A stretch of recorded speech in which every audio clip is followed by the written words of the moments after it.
Modding in Warframe can seem daunting to learn at first for a new player, so let's view the fundamentals and get straight to the point. Once you get the modding segment for your ship, you'll be directed to upgrade at your arsenal without much direction, so let's cover the basics starting with Warframes. Once at the arsenal, we hit the upgrade button and we're brought to the following screen. While there's a lot to take in at first, the stats on the left are what you'll be affecting, and you can mouse over them to learn more. The most important thing to understand at first is the capacity.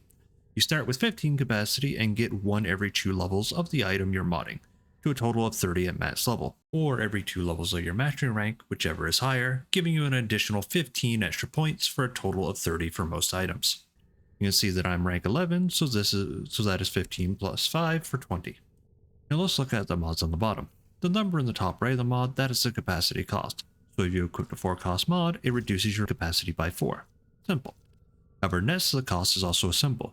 That's referred to as the mod polarity. When modding, if you equip the mod in a matching polarity slot, it cuts the cost in half, which is rounded up. So a 7 cost and an 8 cost mod in a matching polarity slot will still be the same cost.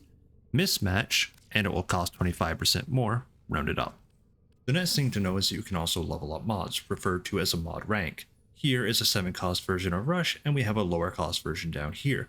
The max rank is shown by the dots at the bottom of the mod, and the current rank is shown by the number of dots that are currently lit up.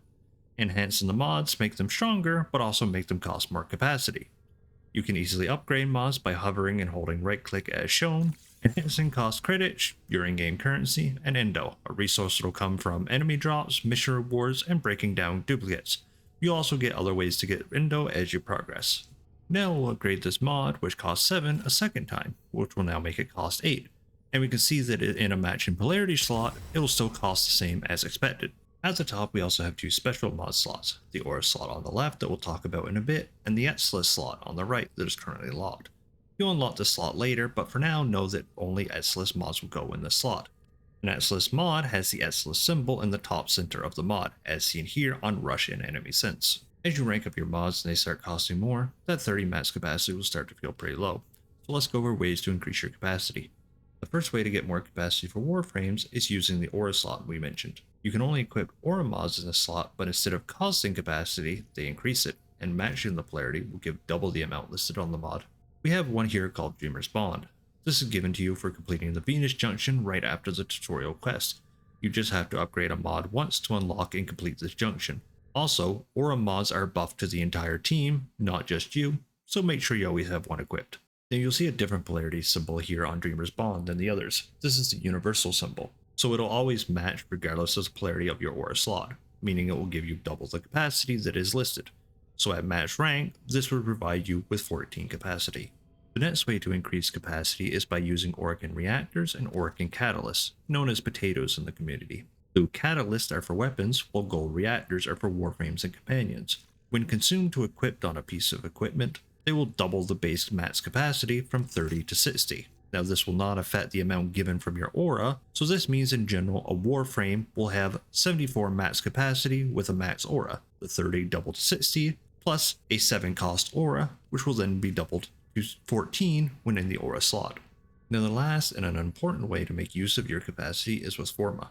Once you hit max level with your warframe or weapon, you can use a Forma to change the polarity of one of the mod slots. This will reset the item to 0 and you have to level it up again to get your full capacity, and before using another Forma if you wish. Using Forma to get matching polarity slots will be key to getting full builds later. That covers all the core concepts of modding and for your warframe, but there is additional things to note for your weapons. First, let's look at melee weapons.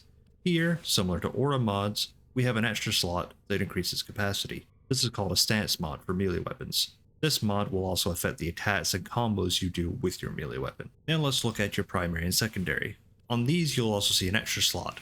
This is an Atlas slot similar to what your warframes have. The last topic to cover for modding on weapons is elemental damage. Weapons have 3 physical damage types of slash, puncture, and impact, but there are also 4 elemental damage types that you'll get access to from mods or that are innate to the weapon. These are heat, cold, electricity, and toxin.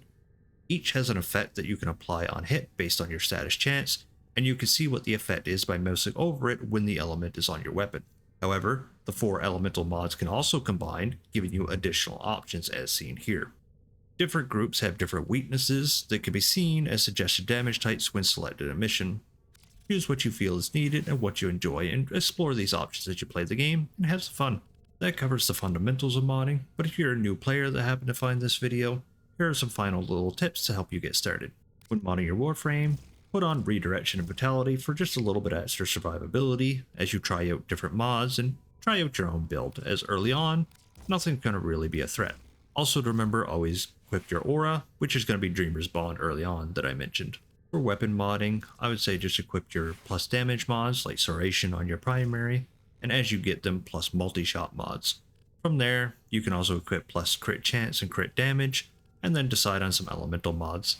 That's a general gist that can get you started on weapon modding.